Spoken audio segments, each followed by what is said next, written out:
Happy Friday, everyone, and welcome to MALN Opinion Plus, a weekly series airing every Friday. This is a space for our opinions where we talk about current events and questions the Latino community is curious about.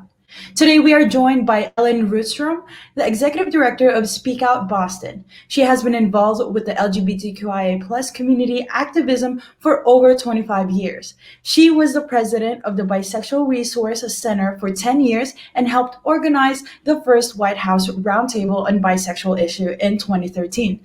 Welcome to our show this week, Ellyn. Thank you so much. It's great to be here. I'm glad you're here today. So to start our conversation, could you talk about SpeakOUT Boston's about its history and its mission? Yeah, great. Well, SpeakOUT is actually one of the oldest LGBTQ plus community organizations in Boston. We were founded in 1972, which, if you know a little bit about the LGBTQ movement, 1969 was the Stonewall Rebellion in New York City, which really started the modern day movement, even though there was activism before that. So within 3 years in Boston, there was a group of gay men and a group of lesbians who got together and said, we need a place, a way to convey our stories. We want to change public opinion about our community. So they got together. And so it was the Gay Speakers Bureau, the Gay and Lesbian Speakers Bureau, started evolving its name as many different identities came out of our community, the bisexual community, the transgender community. And eventually we changed our name to SpeakOUT Boston because it's more about what we do. We speak out for the LGBTQ plus community. And, you know, obviously back in 1972, the environment, the social environment for LGBTQ plus people was very different. And the people who stood up and told their stories were dealing with much more hostile audiences than we are now. So we've seen that change within 50 years, a great evolution. We very infrequently have hostile audiences. Sometimes we have individuals that might still are open for education about our community. But it's definitely, we've seen so much social change within those 50 years. There's still a lot more to be done, though. And we see that also when we go out to tell our stories. Yeah, and with that history, that long history, 50 years of history of, activism, why do you believe that this organization and space is important for the community? Yeah, well, in several ways, because just as our organization evolved, as we included more identities within it, the greater society needs to know more about those individuals. I think a lot of people feel that gay and lesbian people, a lot of people know about gay and lesbian people now, but the bisexual community, there still needs a lot of education so that people understand the bi community. Transgender community is very misunderstood by many people still. And the whole concept of gender identity and expression is something new to people to kind of think about and analyze. And so those are topics that we still want to educate the community about. We also include education, about intersex and asexual identities as well, and other identities that are part of the greater community. And there's a lot of complexity within our community, and I think that that's important. We see that there's such a backlash going on in the country. There are so many anti-trans laws in particular, but there are laws that are against LGBTQ people generally. There are laws where they're allowing medical people not to take care of LGBTQ people. They can say, oh, I don't want to take care of them.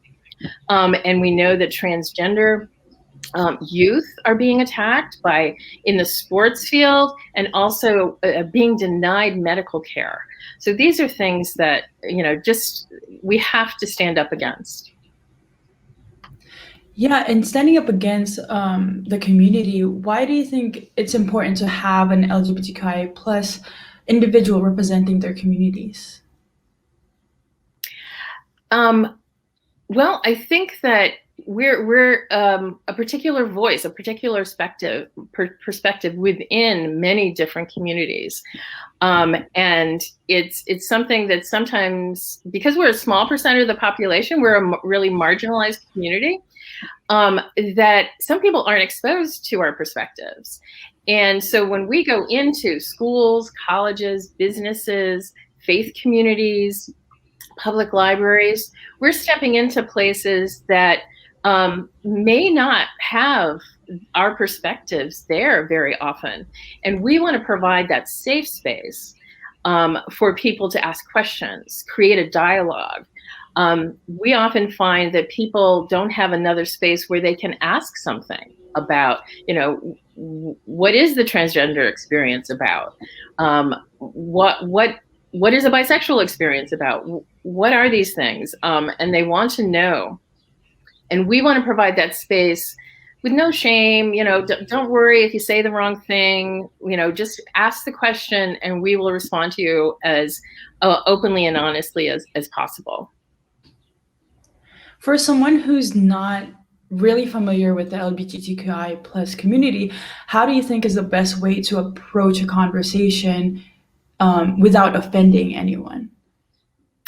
I think honesty is just always a good policy in any kind of communication. So if you want to know something, but you feel, a little, you're not feeling confident about it, make that clear. Say, I really don't know a lot about your community, but I'd kind of like to ask something. Would you mind? And I really don't want to hurt your feelings. I don't want to, but I don't know a lot. Just tell us that you are, that you may not have the information, that you want to know more, that you're trying to educate yourself, and that you're going to be a compassionate listener. Because if you open up a discussion with someone, then you want to listen, and so you're going to listen to somebody and get their perspective. Yeah. How about with the pandemic? So, what challenges do you think have presented through the organization since the pandemic began? Right. Well, that was a big difference for us because we really excel in making personal connections when we go out into the community. We really value that in providing that space, not only during an event while we're actively talking to an audience, but often after the event. People come up to us and they want to have a little bit more of a private dialogue. We really miss that. But we pivoted last year when obviously everyone did. And we've been doing online engagements since then. And a lot of them have been great. We've really enjoyed being able to do audiences, talk to audiences that aren't just in the greater Boston area, especially when we're talking within business communities. They're inviting all of their staff from around the country. We've actually had some that have had international audiences. So that has been really interesting. But our volume of engagements has definitely been affected by it. So we're not doing as many as we typically would. That's a hardship for us. And like I said, we really miss that personal aspect. I miss so much being in queer spaces, just community spaces. And within the year, you're so used to going to different things, Pride in June.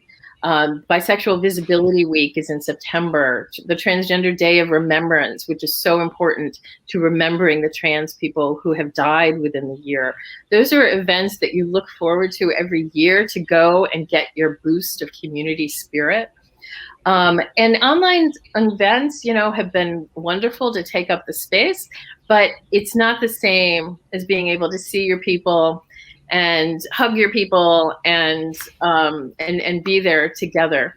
I also wanted to mention that in particular, queer youth have really been affected by the pandemic. And in the sense of that, when they're going to safe spaces that have been built for them, particularly, It's quite a different experience if you are home. And you may not feel, you may not have enough privacy. You may not have really good Wi-Fi. There are lots of different things that may prevent you from connecting with an online community in the same way that if you are going to like a drop-in center or something. So that's really affected our youth. And people have really focused on trying to keep those elements there for them. Yeah, I saw a recent article from LA Times about something similar to what you said about the youth being home. Yeah. So since the pandemic and like states are starting to open up, do you all have any events or what's the plan for Speak Out Boston? Yeah, well, right now we are still doing mostly online events in terms of engagements with our community, though we do have one coming up in June that the people want to do an outdoor event. So we're kind of interested in seeing how that goes. We have an annual event for our members called the Appreciation Night event. We'll be doing that online, and we're just kind of putting all that together right now. It's going to be in May. It should be a lot of fun. And we have an annual fundraising event called SpeakOUT Day in June, which we do as part of Pride festivities. And that really highlights the work we do through our social media campaign and all. So that'll be something to really look forward to. We love educating the community about what we do. We love it. We have a little bit more time. How can people get involved and support the organization? Yes, well, thank you for asking that, because we love when people find out about us through word of mouth and through these kind of things to reach out. If you'd like to join our email list, because we have a monthly email newsletter that goes out and which will tell you about not only Speak Out events, but LGBTQ events and issues generally, you can email info@speakoutboston.org and we'll get you on that list so that you can get the newsletter. If you want to become a speaker, even better. If you feel you want to get active and tell your story, again, you can reach out through. You can go to the website speakoutboston.org and learn more about the speaking, and reach out to us. Also, maybe you feel that your workplace or your community organization, library, your faith community would like to have speakers. That's a great way to connect with us and to expand who we're speaking to in the community. So again, speakoutboston.org is the way to reach us. We also obviously always appreciate financial support. We're a real grassroots organization, and we'd love to have your support. I did want to mention something I think I didn't get at, but our speakers are amazing. They just impress me so much. We have people from young into retirement who come and tell their stories, and they get a lot out of that experience themselves too. I have seen so much transformation of people who come in initially and they're inspired to make a difference in the community, and I don't even think they know how much it's going to change them by telling their story and connecting with people. But it's a beautiful thing to see as people really just find their voice and share that within the community setting. That's beautiful. Thank you for sharing that. Yeah. Thank you. Lastly, are there any information, news, or resources to share with that you'd like to share more with our audience? Yeah, well, I know that I did want to mention a couple of things in case people are not aware of the Latinx Pride group, because that is something that, particular to your community, is a great space for LGBTQ plus celebration. There is also a great group in Boston, the Glass Youth Group, which is a wonderful space in particular for youth of color. And there are also AGLI groups, which are around the state. BAGLI is the Boston-based one. There are other ones around the state, which are, again, focused on queer youth. Those are wonderful places to connect with. And then there are other queer organizations around that serve many different communities and different purposes. And you can always reach out to me and ask. Thank you so much. We'll definitely include that in the web portion. All right. Thank you. Thank you for talking with us, Executive Director Ellyn, and for being our guest on MALN Opinion Plus. Really enjoyed it. Thanks so much, Patricia. Of course. Tune in next week for another episode. Follow us on Twitter at MA Latino News and Instagram at MA_Latino News. I'm Patricia Lim with MALN Opinion Plus. See you next time.